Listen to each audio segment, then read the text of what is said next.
morning. I think Barb Flack's handing out the agenda, so if I can have your attention, we'll try to get started. We've got a lot of things to do today, and there's also another meeting at 11 o'clock. I think some of you are planning to attend, so we want to get you there on time and try to keep this within an hour. I'm Margie Cantrell, and I want to welcome everybody today and tell you thanks for being here. And Teresa, will you look and see how many people we have signed in, please? On the sheet behind you. How many? Did everybody sign in when they came in, please? 69. Great. Then I would call for, we have a quorum, and we have a quorum of the board. So thank you very much. Did everybody get an agenda? Great.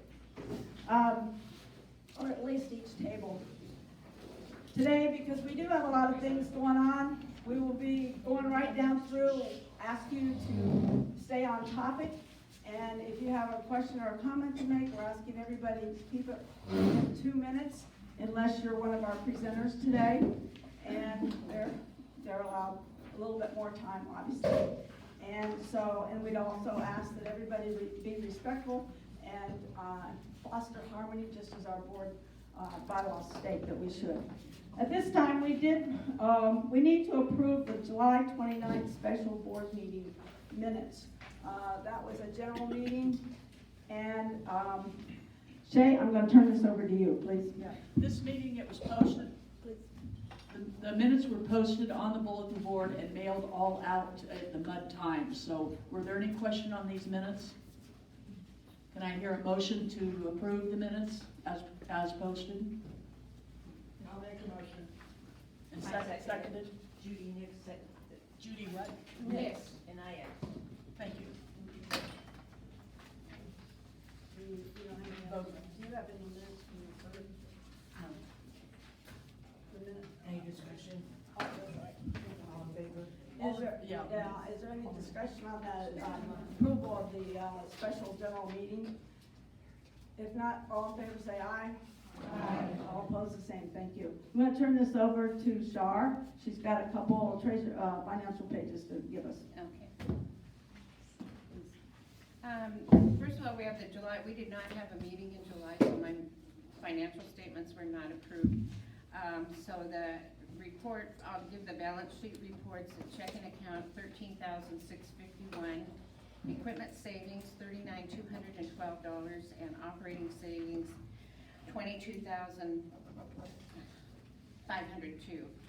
We also have in total assets, we have inventory items. Those items consist of things sold at the monitor station and the glazes, and that total is $10,624, giving us a total of $85,988. Then, do you want to approve? Is That's was that July. report? Okay. Yeah.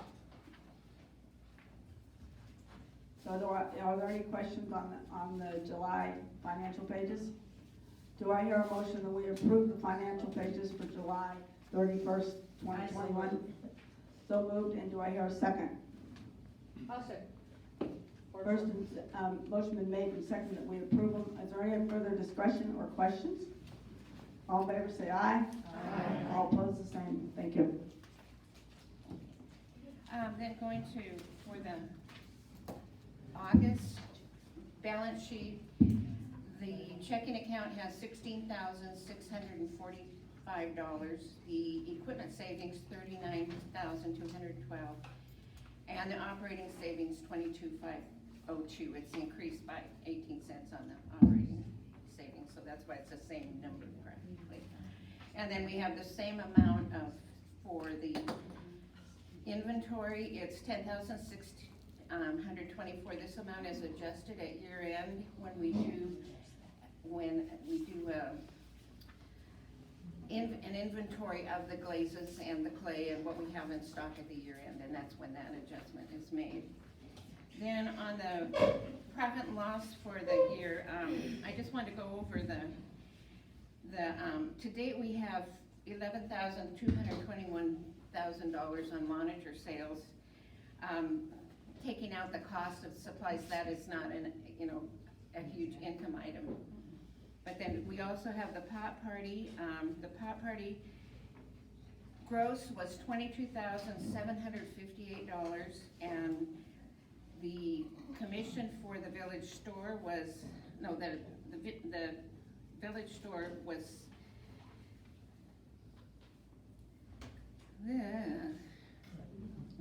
it was $1,636.38, and then the, wait a minute, I'm sorry. We paid taxes in $1,636. We had seller commissions of $16,646, and the village store commission was $3,429, leaving a plus $110 income from seller fees, leaving us a balance, a net income of $1,157. On the village store sales for the year, the total sales were $7,819. The commission for the village store was $1,251. Seller's commissions, that's those that sold at the village store, was $6,178, leaving us a net to the club of $390. We also have income that is net, is other income. It's it is the, my brain is gone here for a minute. It's the donations that were made for Candace Glassmeyer, and that is an amount of $4,900, so approximately. So that's the total of my report. Any questions? I have a question. On the donor gift, was there a letter that went in it that specified donor intent? No, there wasn't. I did not receive one. The money was given over bit by bit to the president, but in packets of envelopes.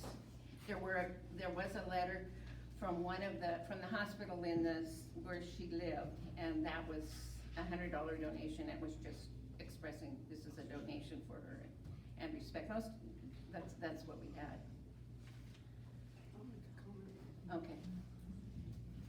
Bart, we don't have anything in writing, but what we have done is when I visited with Alan, her husband, and also with one of our members, they had expressed that they wanted us to put it for something that they could kind of identify that was where that money went. Initially, our amount was much, much smaller, and we thought it would be a smaller item, but the board did vote, and I'd have to look up what meeting it was, but the board did vote to earmark that for a kiln in the future. Okay, does that answer your question? Yeah, I would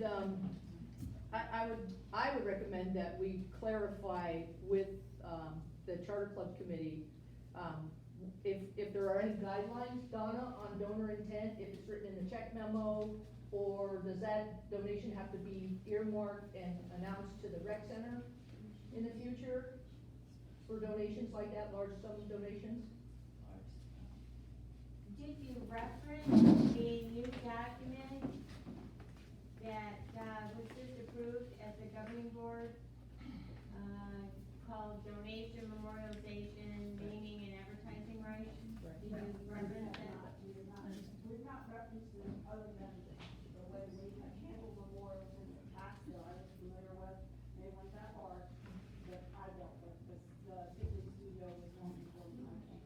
So if we've not done it properly, we can go back and take care of that. I suggest that you reference that document because that document was just approved by the governing board, and it is specific guidelines for donations and such, memorializations, naming and advertising.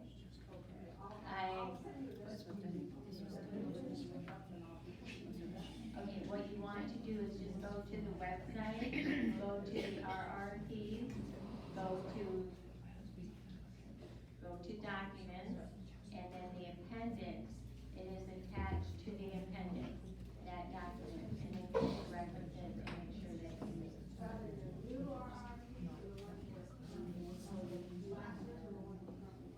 it is the current version on the website. I was reminded when I walked in the door was to introduce our special guest today, and I didn't do it. This is Donna Maloney, and she is from the governing board, and we also have today Dory Miller here from the rec center. So we have two very special guests today, and my sincere apologies, I didn't do that before I started the meeting. So thank you for your input, I'll take care of that. We'll make sure that's done properly.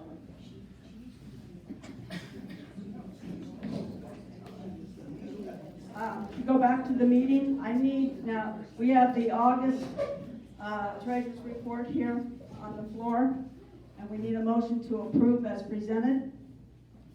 I'll make a motion. Is there here a second? I'll second. Okay, motion's been made and seconded on the August 31st, 2021 financial report to approve as presented. Are there any questions, and did you have anything to have Char clarify on the financials year to date? Because that's a lot of information to give you when you don't have anything to look at, so we apologize. Okay, all in favor? If there's no further discussion, all in favor say aye. Aye. All opposed, the same. Thank you. Let's go to committee reports. Kathleen, a membership? Yes, in preparation for the new check-in system from the rec center, your name in the system needs to match the name on your rec card. If it's different, please let me know. And leave me a note at the monitor station, text me, email me, please don't call me, because I kind of want to have a paper trail of that. Because if you go by Sue and your rec card says Susan, we need you to put Susan. If you go by Bob and your rec number says, and your rec card says Richard, we need you to go by Richard.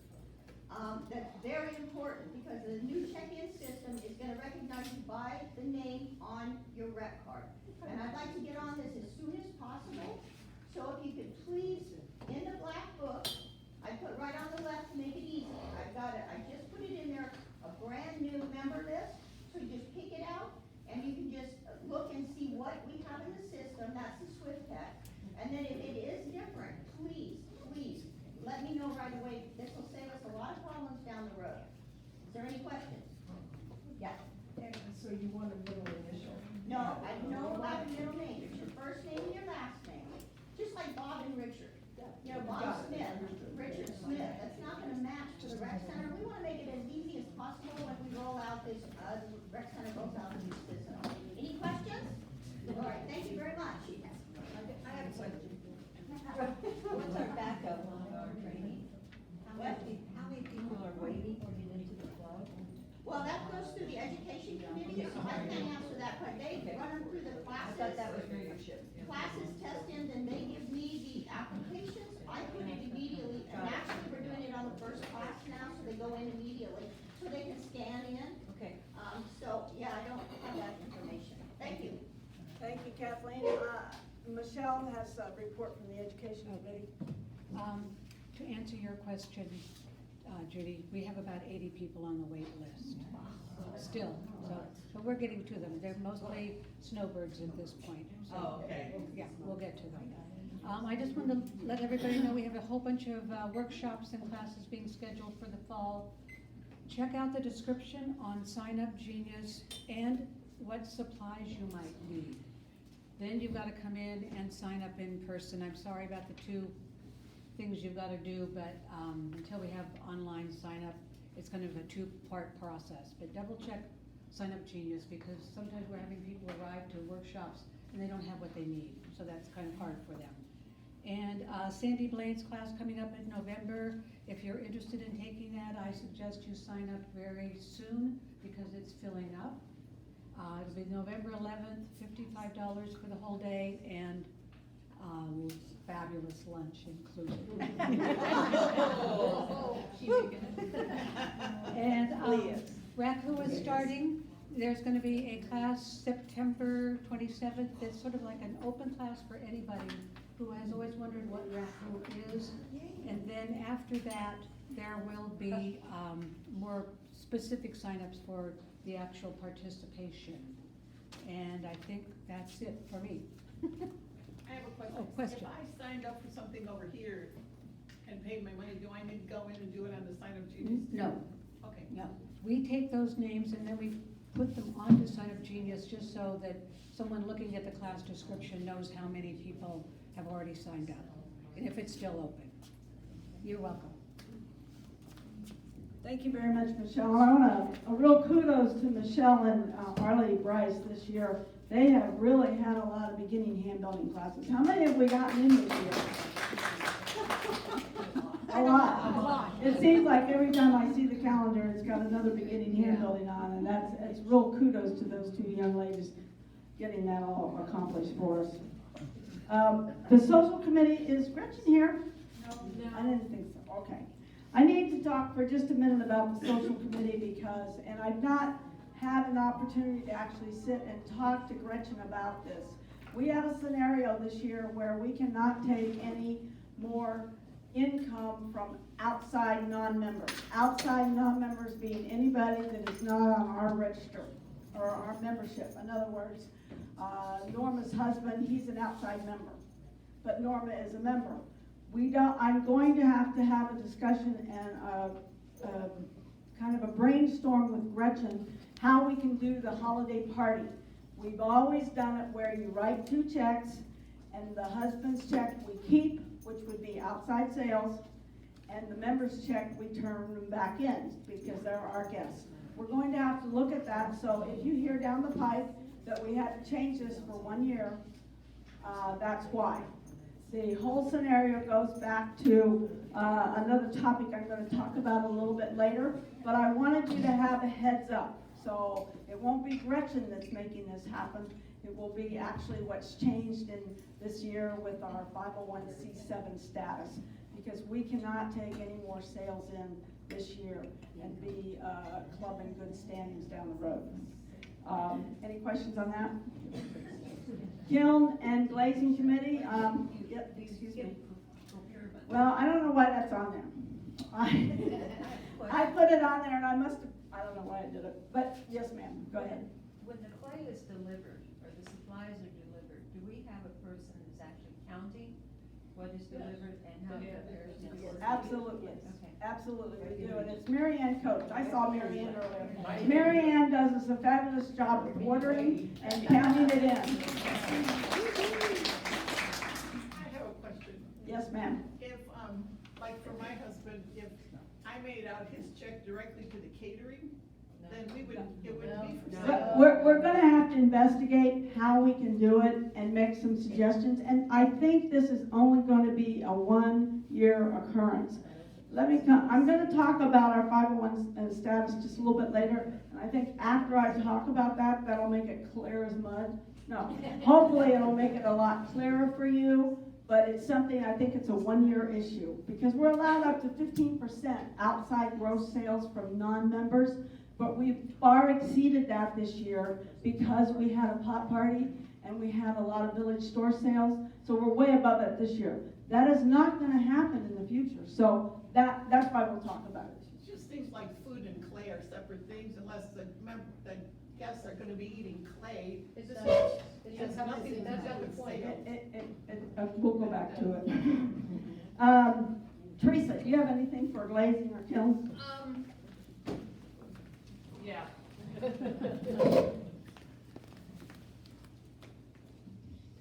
We are at this moment down a kiln.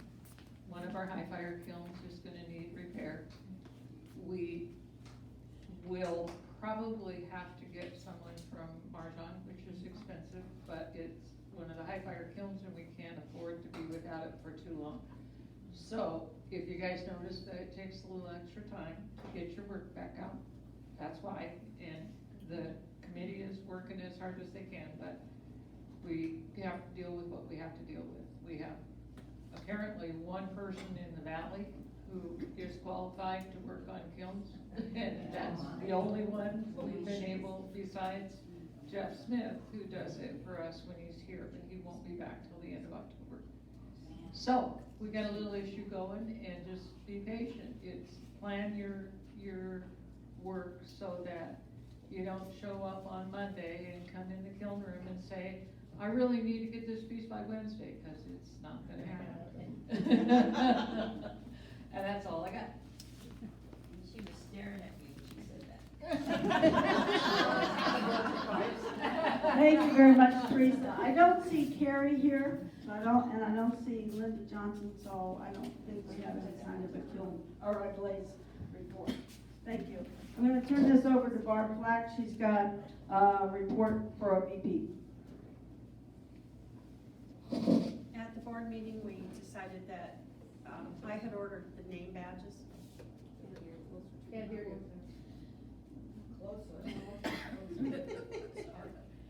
I ordered new name badges, and the price has significantly gone up from last year. And, I did save on delivery charges, and I had a check cut, so we didn't pay the 3%. But had we done that, it would have been almost $600 for 100 badges. We're now, charging $5 for replacement badges. Nobody in the club has to purchase their initial badge. It comes with your beginning hand building and when you first join. So this would only apply to somebody who broke their badge, like I've done in the past, lost their badge, whatever. And we voted to increase the cost from $5 to $6 to cover the cost. Because at $5 we are losing, yeah, well, eventually, yeah. But like I said,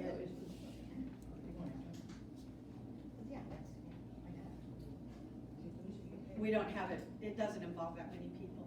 I don't know, we've maybe had not even a half a dozen that have needed one in the last few months, so, okay? And that's all I got at this point. Good. You have anything from Janet? You don't, do you? I do not. No. Okay, that's all from the BP report. Yes, ma'am. Can I back up to education for 2 seconds? Bless you. Sure. When we have these extra classes, specialty classes, it seems like the people who are in the clubs all the time get in the class, and there's always a wait list. I'm wondering if we can't do a lottery system, where you put your name in the pot and people draw, because that way, if you're not in the club when the class is posted, and everybody's excited about it, it fills up instantly. So I wonder if we couldn't do like a lottery system that would allow some of the newer club members to get into the classes.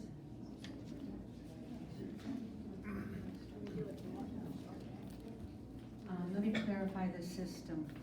When we know that a new class is gonna be offered, Arlie posts it on Sign Up Genius first for a day or two, and then I put the sign up in the book for people to sign up. So in theory, there's time for people to come in. I don't know about a lottery system. Right now, everything is, Well, I mean, you So would just put your name in a bucket, and they would pull it out. yeah, but we have like 10 classes, so we'd have to have 10 buckets and stuff. Well, So I'd like to think about I it. have is I don't check Sign Up Genius daily to see Well- what new class may or may not have been posted. I'm just asking you to Yeah, give some I don't know. consideration. I'll have to think about it. At least for specialty classes. Yeah, we'll see. Okay, thank you. We're gonna move to doing this online. Well, hopefully at some point, this whole thing will be online, and then you won't have to come in and do all that, but we're not there yet. We'll look at it and see what we can do. I'm not sure what the answer is because we do have a large membership and a lot of us are not even here right now. So we'll look at it and think about it and let you know and see what we can do to make it. Yes, ma'am. The message also goes out in the Mud Times, so Yeah. it goes to all members. Yes. That's when the class is often full by the time I get notification from Mud Times or Usually unless I'm watching. Okay, we'll look at it and see what we can do. I don't think we can settle it here today, but it's food for thought and we'll look at it and see what we can do. I'll ask Arlie and Michelle to think about it. We do have the IT committee has been out of town this summer and they are on their way back very soon.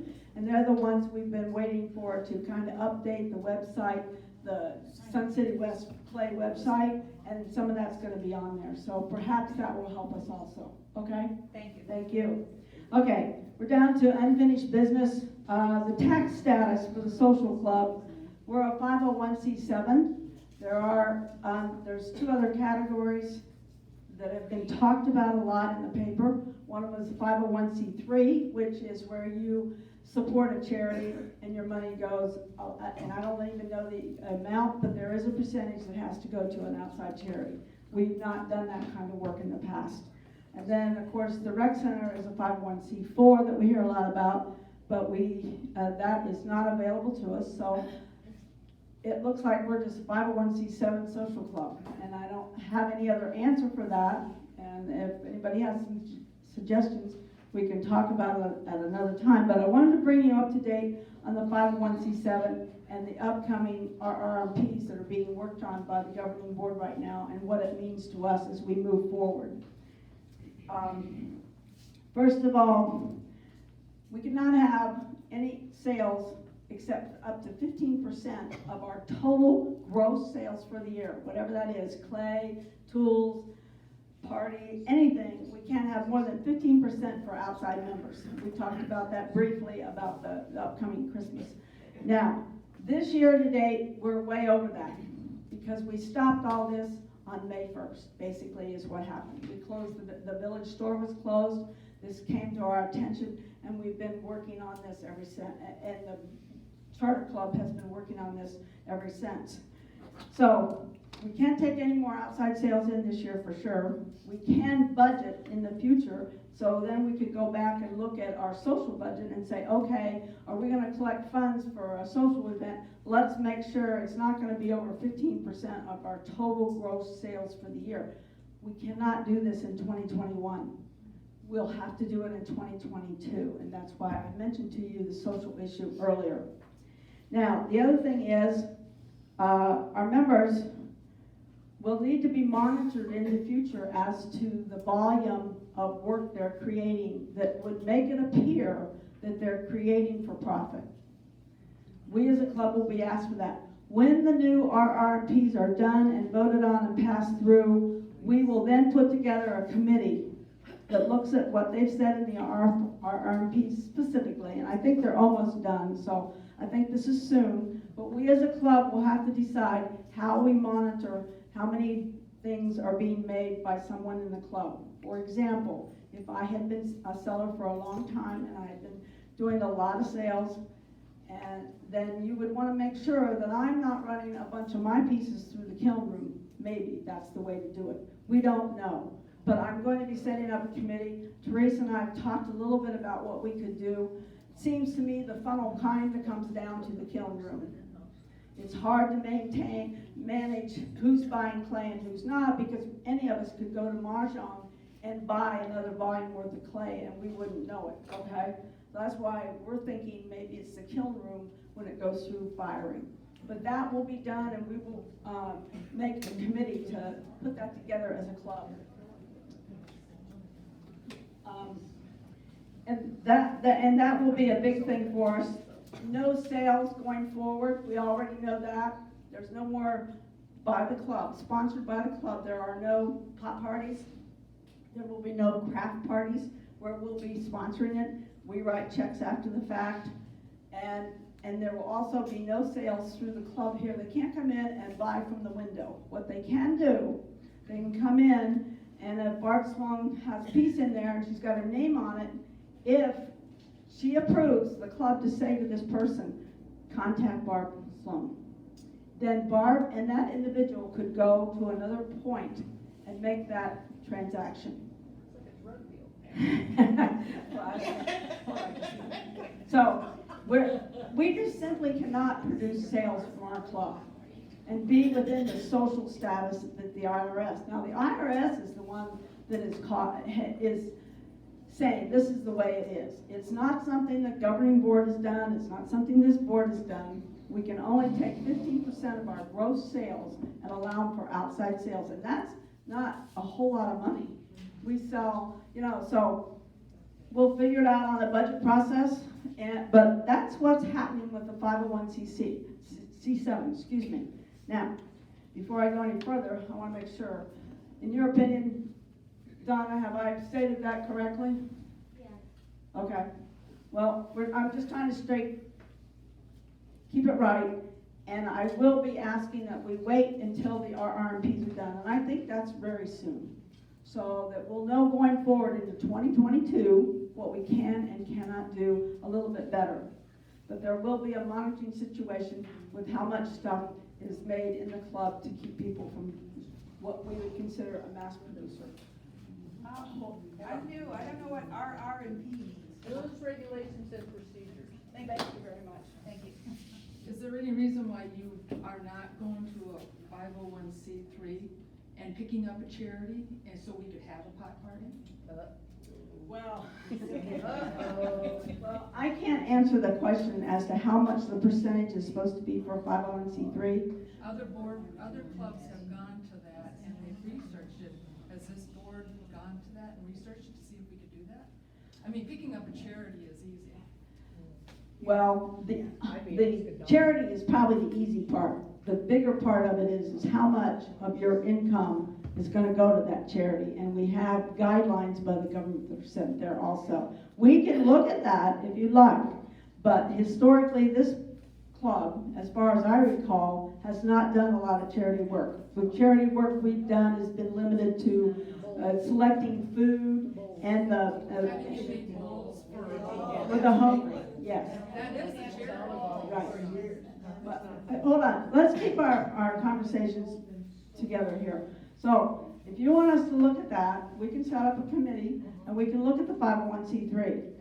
And we can figure out whether that's what you'd like to do. Well, I just thought, like other clubs did get a committee together and look through it and talk to their other members to see if they wanted to go forward. I just don't think you should just stop at the 3. I mean, you guys have a pot party that's fabulous and everybody loves it. If you still want to keep doing it, shouldn't you research it if you can keep doing it? First off, I volunteered to be the charity. There you go. All right, so this has probably already been discussed, but why do we have to be a 501? If we were just a normal corporation, wouldn't we? Because of the paperwork? We don't make enough money just to pay the rent over. It's not a matter of paperwork for us, it's a matter of being a part of the Sun City West Association. This was set up that way originally. The association is a 501c4, and it goes down from there. And we do not pay rent. We don't pay the light bills. We use these facilities because they're part of that yearly maintenance. You answered it, thank you. Donna, I'd ask you, some of the things we've heard about the 501c3s that I've talked about is like the rip and stitch, I believe it's called. Rip and sew, I'm sorry.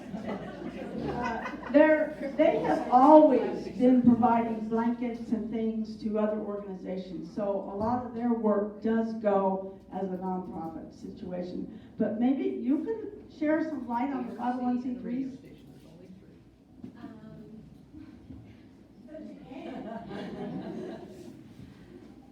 What I would recommend is Tom and Suzanne Jones, who are very involved with ARC Auto Restoration. They have been helping a couple other clubs with the possibility of being a 501c3.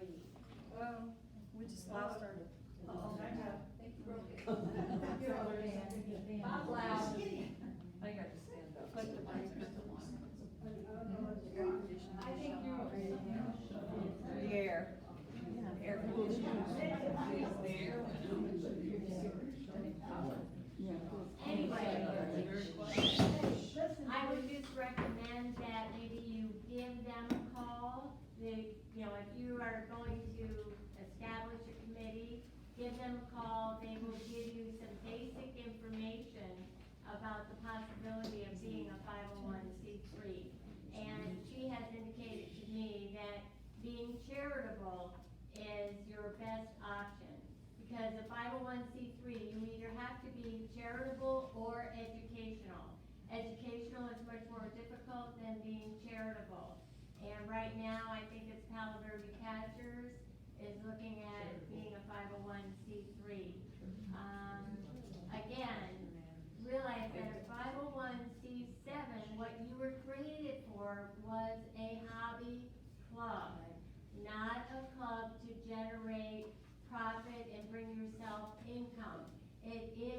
recreation, pleasure, and as a hobby.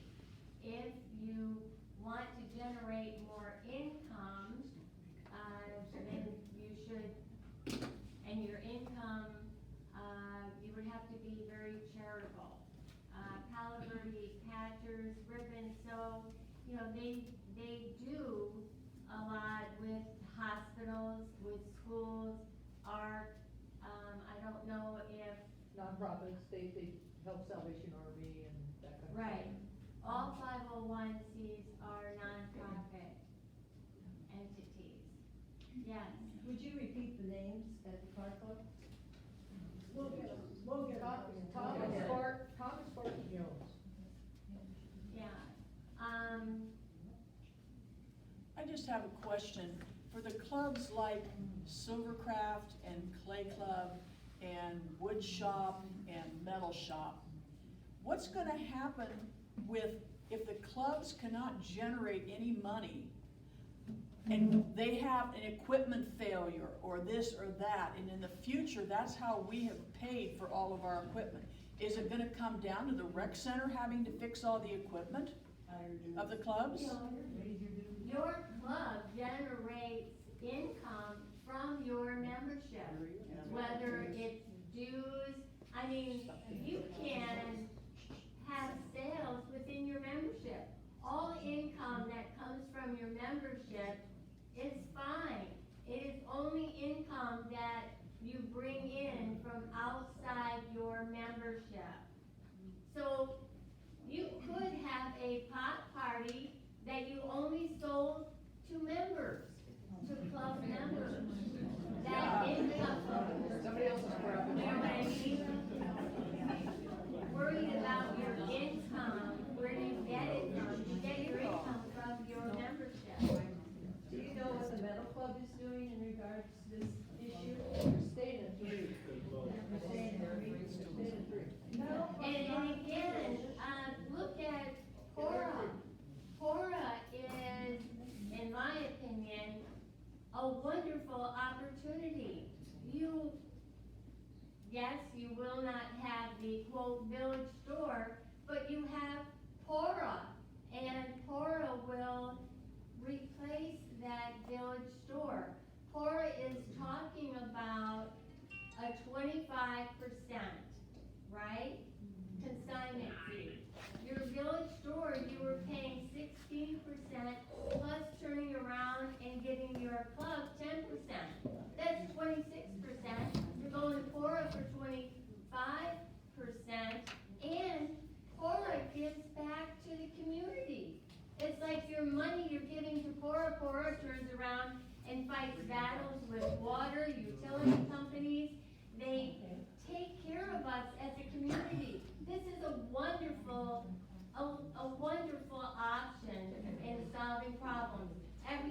You guys, you can continue doing all that you're doing, and instead of going through the village store, you go through Cora.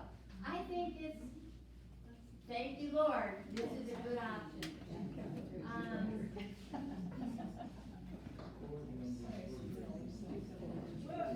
Well, I understand what you're saying here. I think you want us to form a committee. We'll do that. We'll get in reach and just figure out whether or not it's the right thing to do. Just to say one thing, we only received 5% for the sales. This club did, but a lot of other clubs took more. But there you go. So it does go back to about the full amount. I think by the time we paid the taxes and everything, most of our people was about 27.5 or something like that was being coming out of their check. So Cora at 25% is a bargain. Maybe. Let alone Char having to do all the tax paperwork for 501c3. Yeah. Well, and the 501c3, one thing about the 501c3, it will be up to the club to pay the cost of getting that done, getting it formulated and running it through the IRS. And that will be a probable slow process. The last one I worked with, and it's been 20 years ago, it was a year-and-a-half process. But that was not far after 9/11, and there were a lot of stipulations they put out there at that time. Debbie? Just to be clear then, so we can't sell anything in the window anymore. So anything that we have in the window for sale, we have to take off a price tag, Yeah, is pretty that much. correct? And Yes. just put your name on it? Now, you could Okay. sell it to me, Debbie. Yeah, but you can't have a price tag. But I can't have a price tag on it. That's my So you like, understanding. my name's on it, you like it, you give me a call, hey, I wanna buy your pot that's in the window, yada, yada, okay. Yes. Now, and again, this is coming out through the RRMPs, and so when they're finalized, we'll be able to tell you a lot more detail. Yes, Betty? The rule of why you can't have a price on it, if I'm selling member to member, Selling being sold by the club. it's not being sold by the club. But the number in there, makes you think that it's okay through the club. Sorry, I gotta wear a mask. What's the sign? It's employees have to have a mask on. No, I'm talking about the member. Oh. Okay, and there's one other final note on this financial stuff that we've been talking about today, and that is, as I've worked with the rec center and Casey, the recreation manager, she has informed me that this year, because this is part of our consideration today as we talk about the upcoming monitor station, because we have stopped the sales of and that had generated all of our gross sales. We stopped them in May. We no longer get anything from the village store, anything. They're going to allow us to file our taxes as we've always filed before. And then in 2022, we'll go to the guidelines, and if we become a 501c3, I guess that'd be different, but right now, 501c7, we would file it under those conditions, which means we would have to know how much our gross sales, and we would have to deal with that, so we'd have to fall within that 15%. We can't fall within the 15% this year. We've gotten too many other outside sales. So, they're saying, we're gonna show the IRS that these clubs are going to do what we should have been doing, and we're moving forward. So what you're saying is we're not going to be held accountable for the excess over the 15% this year with the IRS? That is my understanding at this time. Really? Cause it's a combined financial. Every club files a CR7 and a But 990. Well, they're asking us to file it just like we always have. My understanding is, Barb, that we're filing the CR7, just like we always have. We're filing our income taxes, just like we always have. And then going forward with 2022, it will be a clean cut. I get it. Dory, do you have anything else to add to that? You said it exactly right that time, that, you still have to file everything like you did last year, every year before. And you'll do your 990 EZ, whatever it takes, that all has to come in, but then you change, there will be a different form, a little bit of a different form for next year. Right. And we don't have anything in writing. I get it. I've got it verbiage, and I gotta be honest with you. As long as somebody doesn't rattle some cages at the IRS, I think we'll be okay. Is that right, Donna? Because I mean, you know, one of the things, if you've ever worked with the IRS, is today I get a hold of me, tomorrow you get a hold of her, and today you get a hold of her. And that can be an issue. We've not gone, and I've purposely not reached out to the IRS for their opinion. I don't want that. So, I mean, that's what we're doing, and and I'm sure that the rec center, in their work with the IRS and through this whole process this last year or so, has been working on this on our behalf. Because we have a lot of clubs in this town that are in the same boat we're in. We're not in this boat by ourselves. So, we have to go on. But the reason I wanted to make sure you all understood this was, as we move on down the line here in just a minute, to talk about the monitor station, the money we have is what we have to deal with the monitor station, and it should not be a concern that it will be come and taken away from us at this point by the IRS, if I can say that. Do you think that's a fair statement? I do. Okay. All right, moving along. Any other questions on that tax issue? I know I've just been watching and listening. I have spoken to the Silver Club, and they're thinking about going out to some outside information. If it looks like we need to join with them to help save costs, and that is prudent, then we'll come back to you and say, okay, it might be time. But right now, I don't think so. I trust what the rec center is telling me and what they're telling you, and that we're gonna be okay. Special meeting update, just as a kind of a, we've already approved the minutes from the, August 18th meeting, but I just wanted to be sure everybody understood that we voted, the board voted that day via Zoom, that we would not pursue the whole entire 3-year plan, but that we would pursue the monitor station and the clay storage issue on the club. We also voted that we would have an electronic vote regarding the monitor station the week of September the 20th through the 24th. It'll be a 5-day vote, and it will be run by the rec center. And then once the monitor station is selected, we have 3 meetings set up in October where it is our opportunity to go before the charter board, the properties committee, and the budget committee to sell our idea and try to get some funding from those people. But because our project has been deemed a want project, it will probably mean we will have to fund up to 100% on the monitor station, and that's why the ballot says what it says. And that brings us to, yes, Kathy? No, Judy. Judy, I'm sorry. I have a question about that. If we don't know what our income is going to be after we lose the village store and after we lose our pot party, should we be spending the money on the monitor station at this time? Now, I know that when there's 2 people in there, it is crowded. But the majority of the time, there's 1 person there. That's true, the majority of the time there's 1 person, but, and to answer your question, we receive 5% out of our total sales each year. Now, over the period of the last 7 years, when I calculated that out, it was $23,000 just for our. So you're saying we can afford to do this without a risk? Yes. I personally think we can, and we can talk about that a little bit more now, or you wanna do the presentation and then come back and talk? Let's talk about the presentation, and I don't wanna cut you off, but at the same time, I think we need to get this presentation done, and then we can talk about it, because I think it's very doable. Okay. In my opinion. That was my concern. And with that, I'm gonna introduce Lee, and unfortunately, I don't have, a mic for you. Oh, okay. It's gone out. We could be in trouble. Let me see. Can you hear me in the back? Okay, thank goodness.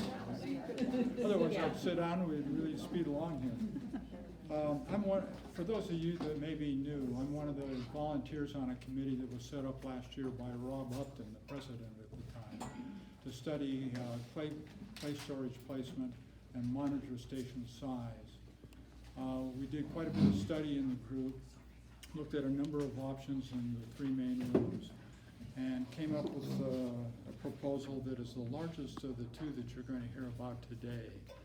This is the monitor station that's identified by 8 foot 8 inches by 21 feet. And it has the clay storage inside the station itself. There was a packet we sent out or put on each table that shows a floor plan, a sketch of what that looks like, plus a 2-page fact sheet that was coordinated with the one that Margie has done. So that's just for reference today, but all that information plus much more is in the. Come this way. Could you step maybe a little more, a little more. You bet. Thank you. Sorry about that, it's just No, the way that's I am. Yeah, the packet that's on each table was just kind of for a reference, but all that information plus much more is online. And when it comes to our version, which is the larger of the 2, it's been posted on the wall too of the club as well as online for so long that I don't think I'll spend the time and go through all the details of it right today. But I'll let you ask questions should you have some. The main thing I wanted to focus on in the sake of time is several differences between the 2 proposals that I think you want to be clear about before you vote. The first of those has to do with the duties of the monitor when selling clay. And the larger version that has the clay inside the monitor station, if you're monitoring, you can make that entire transaction of selling that to somebody buying it without leaving the monitor station. What you'll do is you'll open up a little gate, and the person will come into the monitor station, they will get their clay, they can bring a cart in with them, there's enough room for that. If they need another person to help carry the clay, they can bring that person in as well. All this can be done without the monitor leaving the station. And I want to emphasize, because this issue keeps coming up, the monitor does not have to move the clay, does not have to lift the clay. It's not the responsibility of the monitor. That's the responsibility of the person buying the clay, and they can bring someone else with them or use one of our mobile carts. The smaller version, Can I ask you a question? Who's gonna put the clay in the monitor station? Let him finish. I'll Go tell you through what, your presentation. yeah, for We're the gonna sake hold of the time. questions till the end. Okay. Please. Yeah, it'll speed things up a little bit, and like Marty, I know many of you want to get to that 11 o'clock quorum meeting, so, but I'll answer that, I can answer that a little later. The smaller version that you'll see today at the monitor station, since the clay is separate and it's in a room in the back of the club, you will have to leave the monitor station. You will get a key, you will go take the person buying the clay back to that rear room where the clay is stored, open up a gate, allow them to go in and get their clay. When they come back, close the gate and lock it, and walk back to the monitor station. So there, in that case, you're definitely leaving the monitor station to make that transaction. There's one thing to look at there, you might want to do a little measuring on your own, and that is the amount of maneuverability space you have when you're getting the clay. In the large version of the monitor station, where the clay is in that station, you have 4.5 feet. In the smaller version, you have about 2 foot 10 inches. So you might want to measure that and see how that feels to move around, pick up clay, especially if you have a cart with you. The next item is the difference between the two plans was an option for increasing the glazing area. Now this is kind of an idea of bringing one idea from the 3-year plan we saw last month up with an idea noticed by Debbie Wentz here on the committee. You notice that if we go with a large version of the monitor station, which has the clay in it, that frees up the clay being stored in the back room. That back room is separated from the glazing area by just 2 interior walls. So taking an idea from the 3-year plan was to remove those walls. But that would allow some space for the glazing area, maybe to expand and go into that, what had been, or what is, the clay storage area with the smaller version of the monitor station. I know that's a little complicated. Ask me some questions about it, and I'll try and clear those up. It's hard to describe with words, but it's a possibility, not a guarantee. And it was a nice way to take advantage of one idea from the 3-year plan and the larger monitor station solution. In terms of costs, Marty may go over those. Are you going to go over those? Or would Just you like me to- the one on the 12 by 9. Oh, okay. Then, there's some lack of clarity or some things that need to be firmed up here a little bit in terms of cost. For the larger monitor station, the cost would be $20,000 with plastic laminate countertops. And it would move up to $23,000 with solid surface countertops. For the smaller version, the way I have it, Marty, if I'm wrong, please correct me. The last figure I heard was $18,000 for the plastic laminate countertops, moving on up to $20,000 for the solid surface countertops. Now, something that we've heard may need to be verified, but I'm not sure that the rec center is approving plastic laminate countertops. So on the vote, we may want to consider that higher cost of $20,000 for the small station and $23,000 for the large station. With the small station? We're asking questions later. And the same applies for Marty. That way we'll get through the line quickly. That's fine, we go. The last thing I wanted to say before I introduce Mary Ann, who's going to finish up our time, is that we're real sorry to see the division and the polarity in the club that this issue is called. It certainly wasn't our intent at all when we volunteered for the committee, it was to do something nice for the club. So So, it's been a surprise to us to see the response we've gotten, which in some cases has been cold, moving in towards anger. I think we need to all step back a little bit, as seriously as we take this issue, and I know it is a serious issue, to kind of step back and realize it's only a monitor station, folks. It's only a monitor station. So let's lighten up, come together, and end up with a real nice project we like. And our Clay Club expert on clay now, Mary Ann Coates, is going to finish our session. Thank you.